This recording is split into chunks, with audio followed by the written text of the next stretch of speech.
Hello, all Inderes TV viewers. We initiated coverage of Mandatum as an independent company last week. Today I'm here with analyst Kasper Mellas to discuss the company and the highlights of the report.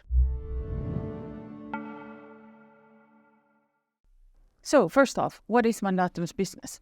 Well, in a big picture, Mandatum's business can be separated into two categories. The first being life insurance. In life insurance, Mandatum provides a unit-linked products, which are sort of investment products with some tax benefits. And then there are risk insurance policies, which are more of a traditional life insurance policies where the company Mandatum in this instance pays the fixed claim to the policyholder's family in case of death. And the second business segment in Mandatum's business, asset management, which is pretty well comparable to the other listed asset management companies in the Helsinki Stock Exchange. Of course, there are some differences in the target customer segments and the product mix, but all in all, they're very well comparable. Okay, so you could say quite different type of businesses. Well, yeah, they sound a bit different, but they're actually quite connected, since usually Mandatum is very strong in the corporate business segment. So Mandatum can sell to the business owners some life insurance policies, maybe some unit-linked pension insurance contracts, and then asset management. So they're pretty well linked together, even though they sound different, completely different businesses. Right. Okay, so where's the beef? Where does the earnings come from? Well, actually, at the moment, Mandatum's biggest part of Mandatum's profits come from so-called with-profit book. These are insurance contracts under the umbrella of life insurance. Mandatum does not sell these contracts anymore. You could say they're a type of sort of investment loan from the policyholders. So 15 years ago, Mandatum sold these pension insurances where policyholders can put money into these policies, and Mandatum pays a fixed amount, annual fixed amount of interest rate to these payments. Typically, these interest rates vary between 3.5 and 4.5% annually. But as said, Mandatum doesn't sell these products anymore. But during the years, Mandatum built a quite big book of this with profit insurance contracts, and with these Mandatum bears the investment risk itself. Right. So at the moment, Mandatum's investment incomes from these policies is quite high because the book is so big. But as said, Mandatum doesn't sell these contracts anymore, so the book is declining. And of course, the second biggest is so-called capital light businesses. Mandatum talks about capital light businesses. Okay. These include other life insurance contracts and then asset management, and the unit-linked investment products are a majority of the profit mix. And then there's the risk life insurance contract, the so-called traditional life insurance contracts. Okay, yeah. So going forward, the plan is to sort of downscale the with-profit business, and then the capital-light business is growing. Yeah, exactly. Yeah. So what is the target market for Mandatum, and how is it positioned on that market? In life insurance, the target market is company segment, so company customers. Mandatum is very strong in that area because the banks have a very strong distribution towards private customers. And in asset management, the target customer segment is institutions and high net worth and ultra high net worth individuals. Okay. And the position for Mandatum in these areas is? In life insurance, Mandatum's position is very stable. Finnish insurance market is very consolidated. The three major players hold around 80% of the whole market in total. So Mandatum is currently the second or third biggest in the business. And of course, that means that there are not so much room for growth anymore, because most of the market has already been taken by the major players. So in this corporate customers, Mandatum is strong, but we don't assume that there's going to be major growth in life insurance business. In asset management, compared to other asset management companies in Finland, Mandatum is of course big. It's not the biggest, but it's big, and the whole asset management market in Finland or the Nordics more in general is just very, very, very large. So in that sense, the size of the market is not limiting Mandatum's growth at the moment, which is obviously why Mandatum currently seeks growth in asset management, especially. All right. We sort of touched on this, but what is the company's strategy going forward? Like now, as an independent company, we kind of touched on it a bit with the with-profit business and the capital light thing. But is there something else in the strategy that's worth mentioning?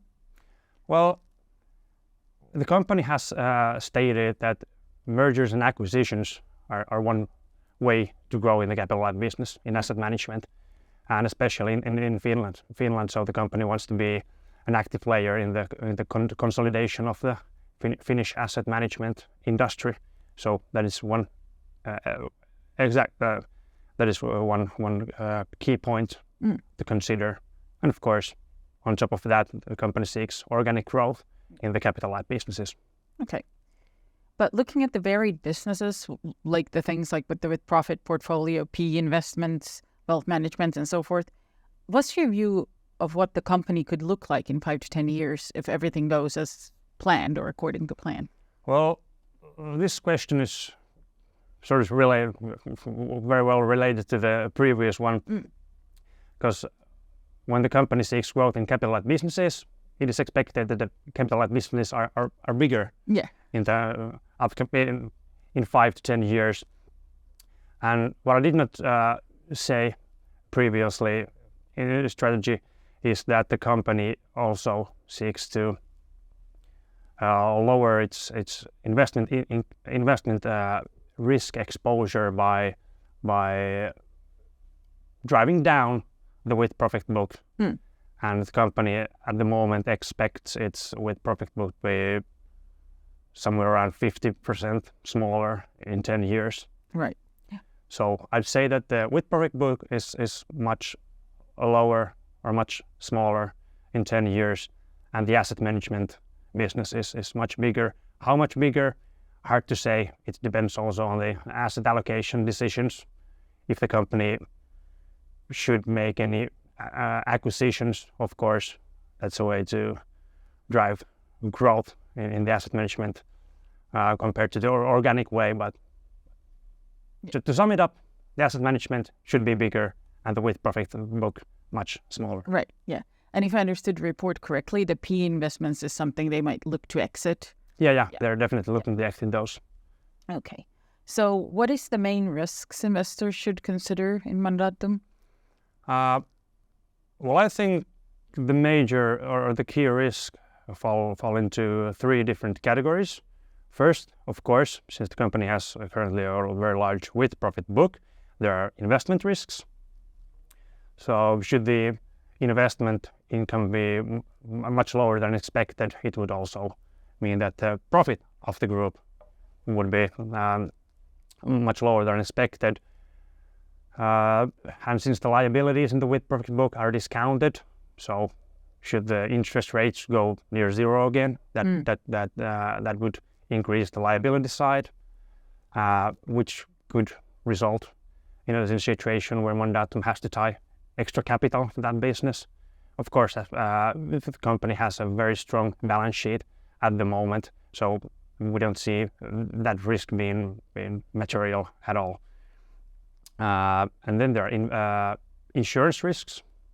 In the life insurance, the most important being so-called biometric risks, which technically mean that people live too long or die too young. Right.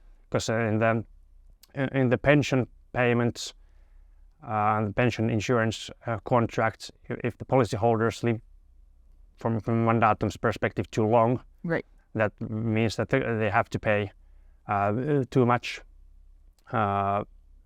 pension payments that more than expected, which would result in poor performance of this contract.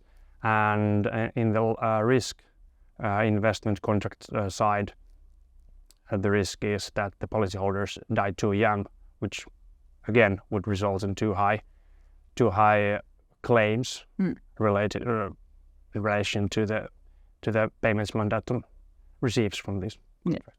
But these are naturally the risks that every insurance company faces. It's not like Mandatum specific. No. And then again, the company, as I said before, has a very strong balance sheet. So I think Mandatum is in a good position to bear this risk should they occur.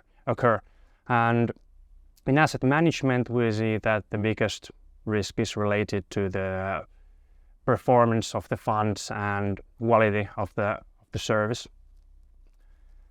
If Mandatum cannot sustain its good investment results from its customers or otherwise, the quality of the service should somehow diminish.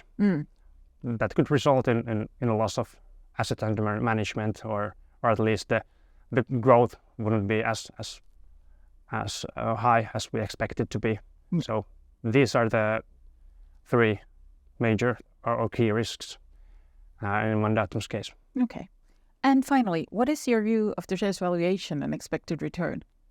Well, first of all, we think that dividend discount model is the best way to look at Mandatum's valuation, since the company is focusing on capital-light businesses, which do not require additional capital that much when they're growing, and the company also strives to pay out some of its excess capital via capital distribution.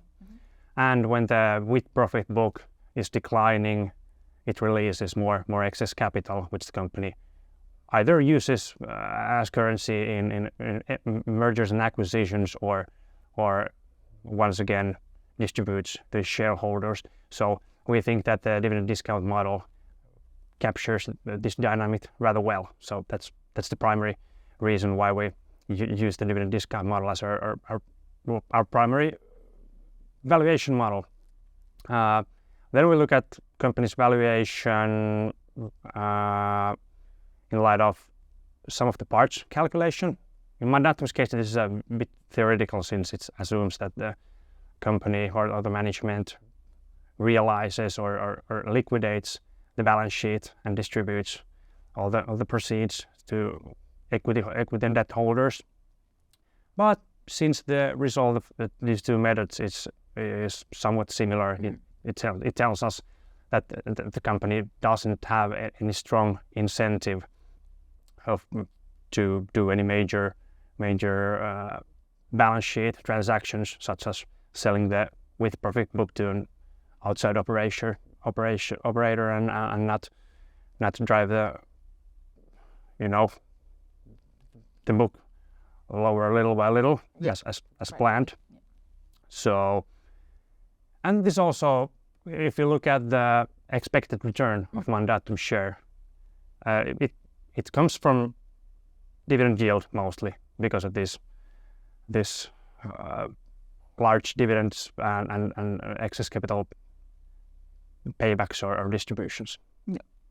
So all in all, an interesting new company to include in our coverage, and dividend-driven expected returns, and we have a positive view in the company for the moment, at least. Yeah. Thank you very much, Kasper. And go read the report. You can find the link below. Thank you. Thanks.